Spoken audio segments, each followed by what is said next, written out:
அனைவருக்கும் வணக்கம். சிம்மம் ராசி மகம் நட்சத்திரம் நண்பர்களே, இந்த பதிவில் என்ன தகவல் பார்க்க போகின்றோம் என்றால், நமது சிம்மம் ராசி மகம் நட்சத்திரம் நண்பர்களுக்கு இந்த ஜூன் மாதம் ராசி பலன்படி எந்த மாதிரியான சிறப்பு பலன்கள் கிடைக்கப் போகுது என்ற தகவல் பற்றி பார்க்க போகின்றோம்.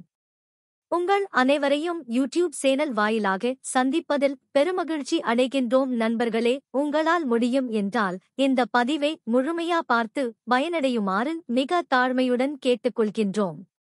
அது மட்டும் அல்லாது, நீங்கள் நமது சேனலுக்கு இதுதான் முதல் தடவை வருகை தந்து உள்ளீர்கள் என்றால் நமது சேனலை மறக்காம சப்ஸ்கிரைப் பண்ணிக்கோங்க. மேலும் பக்கத்துல இருக்கின்ற பெல் பட்டனையும் பிரஸ் பண்ணிக்கோங்க. அப்பதான் நாம ஃபியூச்சர்ல சிம்மம் ராசி மகம் நட்சத்திரம் பத்தி எந்த ஒரு பதிவு போட்டோம் என்றாலும் உங்களுக்கு நோட்டிபிகேஷன் வழியாக தகவல் தெரியப்படுத்த முடியும் நண்பர்களே.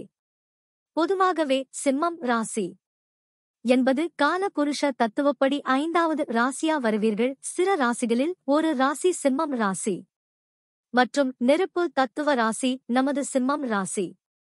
மேலும் சிம்மம் ராசியுடன் நிரந்தரமா 3 நட்சத்திர நண்பர்கள் கொண்ட 9 பாதத்து நண்பர்கள் உள்ளடங்குவீர்கள். மகம் 1 முதல் 4 பாதங்கள் வரை, மகம் 1 முதல் 4 பாதங்கள் வரை, உத்திரம் முதல் பாதம் மட்டும். சிம்மம் ராசி மகம் நட்சத்திரம் அதிபதி கேது பகவான் என்பதால் நமது சிம்மம் ராசி மகம் நட்சத்திரம் நண்பர்கள் வேண்டி வணங்க வேண்டிய கடவுள் விஷ்ணு பெருமான் மற்றும் லட்சுமி தேவி தாயார். உங்களால் முடியும் என்றால் ஒவ்வொரு வார சனிக்கிழமை உங்கள் வீட்டின் அருகில் இருக்கின்ற விஷ்ணு பெருமான் மற்றும் லட்சுமி தேவி தாயார் கோவிலுக்கு சென்று கடவுள் வழிபாடு செய்துவிட்டு வாருங்கள். அப்படி செய்தால் உங்களுக்கு வரவிருக்கும் பிரச்சனைகளில் இருந்து உங்களை நீங்கள் காப்பாற்றிக் கொள்ள முடியும். குரு பகவான் தற்பொழுது உங்களுடைய 10ஆம் வீடான தொழில் மற்றும் கர்மாஸ்தானத்தில் அமர்ந்து உள்ளார். இது குரு பகவானுக்கு மறைவு ஸ்தானம் ஆகும். உங்களுக்கும் மற்றும் உங்கள் உயர் அதிகாரிகளுக்கும் என்னதான் பிரச்சனைகள் ஏற்பட்டாலும் அனைத்தும் அந்தந்த நாள் முடிவில் சரி ஆகிவிடும். நீங்கள் எதிர்பார்த்த புரோமோஷன் உங்களை தேடி வரும். படிக்கின்ற மாணவர்கள் அயல் நாடு சென்று மேல் படிப்பு படிக்க வாய்ப்புகள் ஏற்படும். ஒரு சில நண்பர்கள் அயல் நாடு சென்று செட்டில் ஆவதற்கு வாய்ப்புகள் ஏற்படும். தொழில் செய்பவர்களுக்கு உங்களின் தொழில் மிக சிறப்பாக நடைபெறும். புதிய தொழில் ஆரம்பிக்க வாய்ப்புகள் உள்ளது. உங்களின் இம்போர்ட் மற்றும் எக்ஸ்போர்ட் பிசினஸ் மிக சிறப்பாக இருக்கும். அரசாங்க உத்தியோகத்திற்கு முயற்சி செய்பவர்களுக்கு நல்ல அரசாங்க உத்தியோகம் கிடைக்கும். உங்களது ராசி நாதன் சூரிய பகவான் என்பதால் உங்கள் சற்று கோபம் அதிகமாக வருவதற்கு வாய்ப்புகள் உள்ளது. நீங்கள் முதன்மை செயல் அதிகாரி, கலைஞர், வடிவமைப்பாளர், சுயதொழில், அரசியல் போன்ற பல துறைகளில் சிறந்து விளங்குவீர்கள். ஏற்றுமதி, தங்கம், வெள்ளி வியாபாரம், ஜவுளி பொருட்கள் விற்பனை போன்ற தொழில்களில் லாபம் பார்க்க வாய்ப்பு உண்டு. பெட்ரோல் பங்க், இரும்பு தொழில்கள், விமானம் மற்றும் ரயில் டிக்கெட்கள் புக் செய்வது, பிரான்சைஸ் தொழில்கள் செய்வது லாபம் ஏற்படுத்தி தரும்.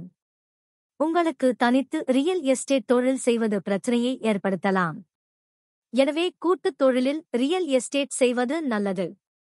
லாட்டரி சீட்டு, ரேஸ் உள்ளிட்ட சூதாட்டங்களில் ஈடுபடுவது எந்த விதத்திலும் சிம்ம ராசிக்காரர்களுக்கு லாபம் தராது.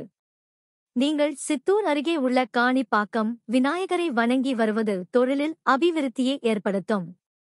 குரு பகவான் தான் இருக்கும் இடத்தில் இருந்து உங்களது 6ஆம் வீடான ருணரோக சத்துருஸ்தானத்தை பார்க்கிறார். இதனால் உங்களுக்கு உடல்நிலை சம்பந்தப்பட்ட பிரச்சனைகள் இருந்தால் அனைத்துமே சரி ஆகும். மேலும் மருத்துவ செலவுகள் கட்டுக்குள் வரும். நீங்கள் வேலை செய்யும் இடத்திலோயோ அல்லது தொழில் செய்யும் இடத்திலோயோ உங்களுக்கு நேர்முக எதிரிகளோ அல்லது மறைமுக எதிரிகளோ இருந்தால் உங்கள் பாதை விட்டு விலகி செல்வார்கள். உங்களது அக்கம் பக்கத்தினர் உங்களுடன் நல்ல முறையில் பேசுவார்கள். முடிந்தவரை உங்களது ரகசியங்களை யாரிடமும் பகிர்ந்து கொள்ளாமல் இருப்பது நல்லது. வேலை செய்யும் இடத்தில் உங்களது உயர் அதிகாரி பற்றி யாரிடம் தவறாக பேசாமல் இருந்தால் உங்களுக்கு பதவி உயர்வு மற்றும் ஊதிய உயர்வு கிடைக்கும். செய்யும் வேலை நிரந்தரம் ஆகும். வேலை இல்லாதவர்களுக்கு புதிதாக நல்ல வேலை கிடைக்கும். நீங்கள் சீனியர் சிட்டிசன் என்றால் முடிந்தவரை எல்லா நாளும் நடைபயிற்சி செய்வது நல்லது. அப்படி செய்தி வருவதால் உங்களது பிபி மற்றும் சுகர் கண்ட்ரோலாக இருக்கும். மேலும் குரு பகவான் தான் இருக்கும் இடமான 10ஆம் வீட்டில் இருந்து உங்களது 2ஆம் இடமான குடும்ப மற்றும் தனஸ்தானத்தை பார்க்கிறார். இதன் காரணமாக உங்களுக்கும் உங்கள் வீட்டு நபர்களுக்கும் ஏதேனும் கருத்து வேறுபாடுகள் இருந்தால் அனைத்தும் விலகும். உங்களது தன லாபம் அதிகரிக்கும். உங்களுக்கு வசூல் ஆகாத கடன் தொகை வசூல் ஆகும். நீங்கள் கடன் வாங்கிய இடத்தில் நீங்கள் கடன் தொகையை திருப்பி செலுத்த வாய்ப்புகள் ஏற்படும். கொடுக்கல் வாங்கல் தொழில் செய்பவர்களுக்கு வசூல் ஆகாத பணம் வசூல் ஆகிவிடும். குரு பகவான் தான் இருக்கின்ற இடத்தில் இருந்து உங்களது 4ஆம் வீடான தாயார் ஸ்தானம், சுகஸ்தானம் மற்றும் வண்டி வாகன ஸ்தானத்தை பார்க்கின்றார். இதனால் உங்கள் தாயார் உடல் நிலை சீராகும். மருத்துவ செலவுகள் கட்டுக்குள் வரும். ஒரு சில நண்பர்கள் வாகனங்கள் வாங்கி விற்கும் தொழில் செய்பவராக இருந்தால் உங்கள் வியாபாரம் வளர்ச்சி அடையும். புதிதாக வீடு கட்டுமான பணி ஆரம்பிப்பீர்கள். நீங்கள் எதிர்பார்த்தவாறு புதிதாக வண்டி வாகனங்கள் வாங்குவீர்கள். தற்பொழுது சனி பகவான் உங்களது 7ஆம் வீட்டில் அமர்ந்து உள்ளார். 7ஆம் வீடு என்பது மனைவி ஸ்தானம், கலஸ்தர ஸ்தானம் மற்றும் கூட்டாளி தொழில் ஸ்தானம் ஆகும். நவகிரகங்களில் நீதிமானாக விளங்குபவர் சனி பகவான். ஒருவரின் வாழ்க்கையில் உயர்வு தாழ்வு உண்டாவதற்கு காரணம் சனி பகவானின் செயலாகும். ஒரு சில நண்பர்களுக்கும் மற்றும் உங்களது வாழ்க்கை துணைக்கும் சிறிது அளவில் கருத்து வேறுபாடுகள் வர வாய்ப்புகள் உள்ளது. நீங்கள் கூட்டு தொழில் செய்பவராக இருந்தால் உங்களுக்கும் உங்களது தொழில் பார்ட்னருக்கும் சிறிது அளவில் கருத்து வேறுபாடுகள் ஏற்பட வாய்ப்புகள் உள்ளது. உங்களது வாழ்க்கை துணையின் உடல் நலத்தில் அக்கறை எடுத்துக்கொள்வது நல்லது. தற்சமயம் ஒரு சில நண்பர்கள் விவாகரத்து கோரி கோர்ட் கேஸ் சென்று வருவதற்கு வாய்ப்புகள் உள்ளது. நீங்கள் எந்த அளவிற்கு அமைதியாக பொறுத்து செல்லுகின்றீர்களோ அந்த அளவிற்கு தேவை அற்ற பிரச்சனைகள் ஏற்படாமல் இருக்க வாய்ப்புகள் உள்ளது. ராகு பகவான் உங்களது 8ஆம் வீட்டில் அமர்ந்து உள்ளார். 8ஆம் வீட்டில் பாவ கிரகங்களோ அல்லது சர்ப்ப கிரகங்களோ இருந்தால் கெடு பலன்கள் ஏற்பட வாய்ப்புகள் உள்ளது. நீங்கள் உங்களது உடல் நலத்தில் அக்கறை எடுத்துக்கொள்வது நல்லது. ஒரு சில நண்பர்களுக்கு பல், கண் அல்லது பாயல் சம்பந்தப்பட்ட பிரச்சனைகள் ஏற்பட வாய்ப்புகள் உள்ளது. அதனால் உங்களது உடல் நலத்தில் அக்கறை எடுத்துக்கொள்வது நல்லது. மேலும் ஒரு சில நண்பர்களுக்கு தேவை அற்ற வம்பு வழக்குகள் ஏற்பட வாய்ப்புகள் உள்ளது. உங்களுக்கு உங்களின் வாழ்க்கை துணைக்கும் சற்று கருத்து வேறுபாடுகள் ஏற்பட வாய்ப்புகள் உள்ளது. நீங்கள் கொடுக்கல் வாங்கல் தொழில் செய்பவராக இருத்தல் பண விஷயத்தில் எச்சரிக்கையுடன் இருப்பது மிக அவசியம். புதிதாக சொத்து வாங்கும் பொழுது சொத்து சம்பந்தப்பட்ட ஆபரணங்களை சரி பார்த்து வாங்குவது நல்லது. சூதாட்ட களங்களில் பணத்தை முதலீடு செய்தால் நிதி இழப்புகள் ஏற்பட வாய்ப்புகள் உள்ளது. வேலை செய்யும் இடத்தில் உங்களுக்கும் மற்றவர்களுக்கும் கருத்து வேறுபாடுகள் ஏற்பட வாய்ப்புகள் உள்ளது. பூர்வீக சொத்து கிடைப்பதில் சற்று கால தாமதம் ஏற்பட வாய்ப்புகள் உள்ளது. தற்பொழுது கேது பகவான் உங்கள் 2ஆம் வீடான குடும்ப மற்றும் தனஸ்தானத்தில் உள்ளார்.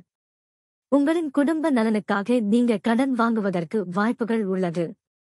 உங்களுக்கு மற்றும் உங்கள் குடும்பத்தினருக்கும் அவ்வப்போது சிறிது அளவில் கருத்து மோதல்கள் ஏற்பட வாய்ப்புகள் உள்ளது. பணம் விஷயத்தில் சற்று எச்சரிக்கையுடன் இருப்பது நல்லது. ஒரு சில நண்பர்களுக்கு காய்ச்சல் ஏற்பட வாய்ப்புகள் உள்ளது.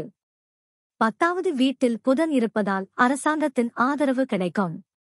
வாழ்வாதாரத்தில் நல்ல ஆதாரங்கள் கொடுக்கும். நீங்கள் கையில் எடுத்து வேலையை முடிக்க அயராது உழைப்பீர்கள். 10வது வீட்டில் சூரியன் இருப்பதால் சொந்தமாக ஒரு அரசு வேலை மற்றும் வாகனங்கள் மற்றும் ஊழியர்களின் வசதிகளும் கிடைக்கும். எப்போதும் மற்றவர்கள் பற்றி சந்தேகம் இருக்கும். 10வது வீட்டில் சுக்கிரன் இருப்பதால் உங்களுக்கு மாந்திரிகம் போன்ற விஷயத்தில் ஆர்வம் இருக்கும். நீங்கள் உங்கள் வாழ்க்கை துணை உங்கள் கட்டுப்பாட்டில் மற்றும் வழிகாட்டில் வைத்திருப்பீர்கள். கணவன் வாழ்க்கை துணை இடையே இருக்கும் எல்லா பிரச்சனைகளும் நீங்கிவிடும். மேலும் நாம் கூறிய கோச்சார ரீதியான பொது பலன்கள் உங்களுக்கு பிடித்து இருந்தால் நமது சேனலை மறக்காம சப்ஸ்கிரைப் பண்ணிக்கோங்க. இந்த பதிவை பார்த்தமைக்கு மிக்க நன்றி. வணக்கம்.